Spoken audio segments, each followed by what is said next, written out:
आंगनबाड़ी केंद्रों में 22 जुलाई से चलेंगी प्री प्राइमरी की कक्षाएं। आंगनबाड़ी बहनों के मानदेय वृद्धि को लेकर भी होगी चर्चा। नमस्कार आंगनबाड़ी बहनों, स्वागत है आप सभी का हमारी आज की इस बेहद इंपॉर्टेंट और इन्फॉर्मेटिव वीडियो में। आज की इस वीडियो में हम आपको मुख्यतः दो महत्वपूर्ण खबरें दिखाने वाले हैं, जिसमें से एक खबर में आंगनबाड़ी केंद्रों में प्री प्राइमरी की कक्षाएं स्टार्ट करने के संबंध में जानकारी दी गई है, जिसमें यह भी लिखा गया है कि आंगनबाड़ी बहनों के मानदेय वृद्धि पर भी चर्चा की जाएगी।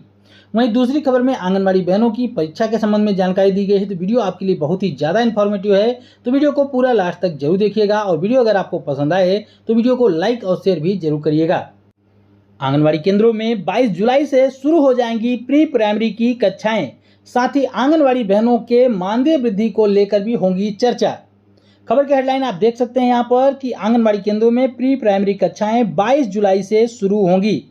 साथ ही इसी खबर में आंगनबाड़ी बहनों के मानदेय को बढ़ाए जाने पर चर्चा करने की बात भी लिखी गई है। तो हम अपनी तरफ से कोई भी जानकारी आप तक नहीं दे रहे हैं। जो भी बातें, जो भी खबरें इस न्यूज़पेपर में लिखी गई हैं, वही खबरें, वही बातें हम आपको पढ़कर बता रहे हैं। तो वीडियो को पूरा लास्ट तक जरूर देखिएगा ताकि आपको सारी बातें स्पष्ट रूप से पता चल पाएँ।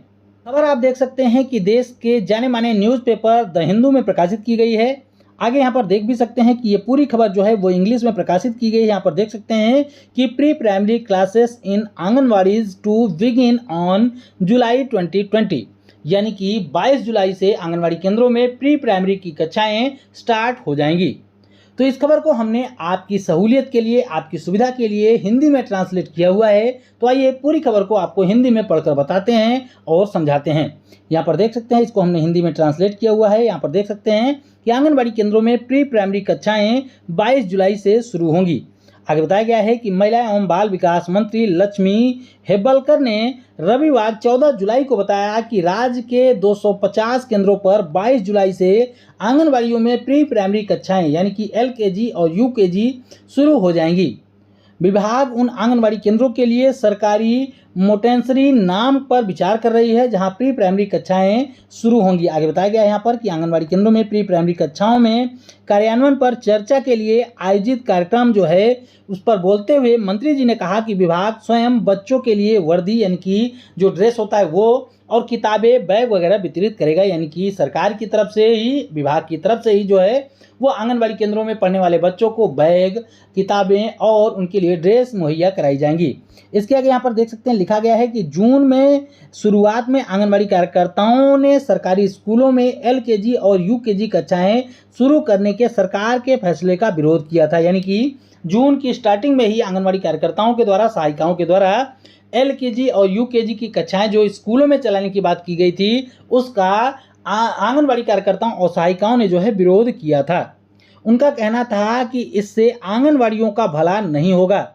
तो मुख्यमंत्री सिद्धारमैया ने अब तक आश्वासन दिया था कि 2786 स्कूलों को छोड़कर, यानी कि 2786 स्कूलों को छोड़कर जिनके लिए पहले से ही प्री प्राइमरी कक्षाएं शुरू करने की मंजूरी दी गई है, इस पहल का विस्तार नहीं किया जाएगा। यानी कि 2786 स्कूलों को छोड़कर बाकी के लिए इसके लिए पहल नहीं किया जाएगा। यानी कि पहले जिनके लिए कहा जा चुका है कि यहाँ पर प्री प्राइमरी की कक्षाएं चलेंगी, उन स्कूलों के लिए उन स्कूलों में ही चलेंगी, लेकिन बाकी के जो आंगनबाड़ी केंद्र हैं उन आंगनबाड़ी केंद्रों में ही प्री प्राइमरी की कक्षाएं शुरू की जाएंगी। इसके बाद यहाँ पर देख सकते हैं लिखा गया है कि इसके बाद सुश्री हेब्बलकर ने कहा कि आंगनबाड़ी केंद्रों में अंग्रेजी और कन्नड़ दोनों में प्री प्राइमरी शिक्षा प्रदान की जाएगी। उन्होंने यह भी कहा कि बच्चों को ट्रांसफ़र सर्टिफिकेट यानी कि TC उसी तरह जारी की जाएगी जैसे कि स्कूलों में जारी की जाती है। कहने का तात्पर्य है कि पूरी प्रक्रिया जो होगी आंगनबाड़ी केंद्रों में बच्चों को जो पढ़ाया जाएगा प्री प्राइमरी के तहत, LKG और UKG कक्षाएं जो उनके लिए चलाई जाएंगी, तो उसके लिए TC का प्रावधान भी किया गया है। जिस तरीके से स्कूलों में TC दी जाती है, उसी तरीके से अब आंगनबाड़ी केंद्रों के माध्यम से भी TC का वितरण किया जाएगा। आगे देख सकते हैं लिखा गया है आंगनबाड़ी कार्यकर्ताओं के मानदेय के संबंध में लिखा गया है कि सुश्री हेब्बालकर ने आंगनबाड़ी कार्यकर्ताओं को आश्वासन दिया है। यहाँ पर देखिए लिखा गया है कि सुश्री हेब्बालकर ने आंगनबाड़ी कार्यकर्ताओं को आश्वासन दिया है कि उन्हें बीमा प्रदान करने के संबंध में जल्द ही निर्णय लिया जाएगा। उन्होंने बताया कि बीमा प्रदान करने तथा मानदेय राशि बढ़ाने के संबंध में मुख्यमंत्री से चर्चा की जाएगी। कहने का तात्पर्य है कि आंगनबाड़ी कार्यकर्ताओं के मानदेय वृद्धि को लेकर भी मुख्यमंत्री जी के साथ जो है मंत्री जी चर्चा करेंगी, उस पर विचार विमर्श किया जाएगा। तो ये बड़ी खबर निकल के आ रही कर्नाटक से कि कर्नाटक में 22 जुलाई से आंगनबाड़ी केंद्रों में प्री प्राइमरी की कक्षाएं शुरू कर दी जाएंगी। इसके साथ ये भी कहा गया है कि आंगनबाड़ी कार्यकर्ताओं के बीमा के लिए, इसके अलावा उनके मानदेय की राशि बढ़ाने के संबंध में भी मुख्यमंत्री जी से चर्चा की जाएगी। आंगनवाड़ी कार्यकर्ताओं की परीक्षा के संबंध में एक बड़ी खबर की हेडलाइन आप देख सकते हैं यहाँ पर कि 60 आंगनवाड़ी कार्यकर्ताओं ने छोड़ी परीक्षा। यह खबर उत्तर प्रदेश के बाराबंकी में प्रकाशित की गई, जहां पर बताया गया है कि कुल 60 आंगनवाड़ी कार्यकर्ताओं ने परीक्षा छोड़ी है। तो आइए जानते हैं कि कौन सी परीक्षा छोड़ी है, आंगनवाड़ी कार्यकर्ताओं से कौन सी परीक्षा ली जा रही है और किस वजह से यहाँ पर आंगनवाड़ी कार्यकर्ताओं ने परीक्षा छोड़ी है। आगे देखिए, खबर के आगे बताया गया है कि आंगनवाड़ी कार्यकर्ताओं का शैक्षणिक स्तर पता लगाने के लिए रविवार को डीएम की पहल पर क्षमता संवर्धन परीक्षा आयोजित कराई गई। यानी कि आंगनवाड़ी कार्यकर्ताओं की शैक्षणिक स्तर का पता लगाने के लिए कि आंगनवाड़ी कार्यकर्ताएं कितनी पढ़ी लिखी हैं, कितनी नहीं पढ़ी लिखी हैं, उनकी डिग्री या फिर सर्टिफिकेट जो है वो कितना वैलिड है, इसके लिए उन्होंने एक परीक्षा का आयोजन कराया था। 16 केंद्रों पर हुई परीक्षा में प्राथमिक शिक्षा के साथ पोषण एवं स्वास्थ्य संबंधी सवाल पूछे गए थे, यानी कि आपके विभाग के संबंध में भी सवाल पूछे गए थे। इस दौरान 60 कार्यकर्ताएं गैर हाजिर रही, जबकि 2584 ने परीक्षा दी। यानी कि कुल 2584 आंगनवाड़ी कार्यकर्ताओं ने परीक्षा दी और 60 आंगनवाड़ी कार्यकर्ताएं जो हैं वो गैर हाजिर पाई गई थी। सप्ताह भर में परिणाम भी घोषित कर दिया जाएगा। आगे और देखते हैं कि क्या लिखा गया है।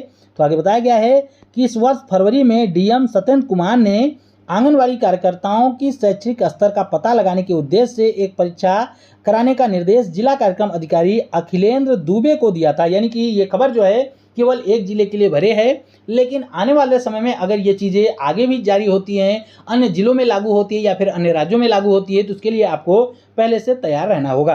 तो लिखा गया है कि रविवार को 16 केंद्रों पर 2 घंटे की लिखित परीक्षा जो है वो आयोजित कराई गई थी। यानी कि कल के दिन जो है आंगनवाड़ी कार्यकर्ताओं से परीक्षा लिया गया था। इसमें 2644 आंगनवाड़ी कार्यकर्ताओं को शामिल होना था, जिसमें 60 जो थी वो गैर हाजिर पाई गई थी। इसमें ज़्यादातर मेडिकल अवकाश पर थी, यानी कि जो आपको मेडिकल लीव मिलता है उस मेडिकल लीव पर ये आंगनवाड़ी कार्यकर्ताएं थी। आगे लिखा गया है कि डीपीओ त्रिवेंद्रगंज और बंकी ब्लॉक के परीक्षा केंद्रों का निरीक्षण किया, तो वहां पर नकल विहीन परीक्षा कराने के निर्देश दिए गए। उन्होंने बताया कि 2 घंटे की परीक्षा के बाद प्रश्न पत्र जो है उत्तर पुस्तिकाएं जमा कर ली जाएंगी, यानी कि दोनों चीज़ें जमा कर ली जाएंगी और सप्ताह भर में परीक्षा का परिणाम घोषित कर दिया जाएगा। अब किस तरीके के प्रश्न पूछे गए आइए ये भी जान लेते हैं। तो लिखा गया है इस प्रकार के पूछे गए हैं प्रश्न।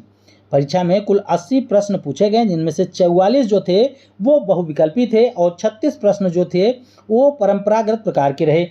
प्रारंभिक शिक्षा जैसे गिनती, रंगों के नाम, पशु पक्षुओं और फूलों के नाम, जोड़ घटाव के प्रश्न पूछे गए थे। यानी कि जो चीज़ें आपको बच्चों को पढ़ानी है वही प्रश्न पूछे गए थे। यानी कि परीक्षा जो थी वो कहीं ना कहीं वैलिड ली गई थी। निश्चित रूप से ये जानने का सरकार को, विभाग को, अधिकारियों को हक है कि क्या आंगनवाड़ी कार्यकर्ताएं जब प्री प्राइमरी के रूप में आंगनवाड़ी केंद्रों को तब्दील किया जाएगा तो वहाँ पर बच्चों को शिक्षा दे पाएंगी या फिर नहीं दे पाएंगी। इसके लिए यह परीक्षा आयोजित कराई गई थी। आगे बताया गया है कि जोड़ घटान पर प्रश्न किए गए थे। विभाग की ओर से संचालित गतिविधियों जैसे वजन मापन पर प्रश्न किया गया था। लंबाई के अनुसार कितना वजन होना चाहिए, पोषण एवं स्वास्थ्य से जुड़े सवाल भी किए गए थे। यानी कि कुछ जोड़ घटाव या बेसिक से सवाल किए गए थे जो बच्चों को पढ़ाने होते हैं। रंग, पक्षियों के नाम, पशुओं के नाम, फलों के नाम, इस तरीके के प्रश्न किए गए होंगे। इसके अलावा आपके विभाग से संबंधित जैसे वजन नापना, लंबाई नापना, इस प्रकार के भी प्रश्न किए गए थे। इसके आगे लिखा गया है कि सुधार का मिलेगा अवसर। प्राप्त अंक के अनुसार 75% अंक पाने वाले को ग्रेड ए, उसके बाद 60 से 75% अंक पाने वाले को ग्रेड बी और उसके बाद 45 से 60% अंक पाने वाले को ग्रेड सी दिया जाएगा। परिणाम घोषित होने के बाद कम नंबर वाली आंगनवाड़ी कार्यकर्ताओं का क्षमता संवर्धन किया जाएगा और पुनः उनको अवसर दिया जाएगा।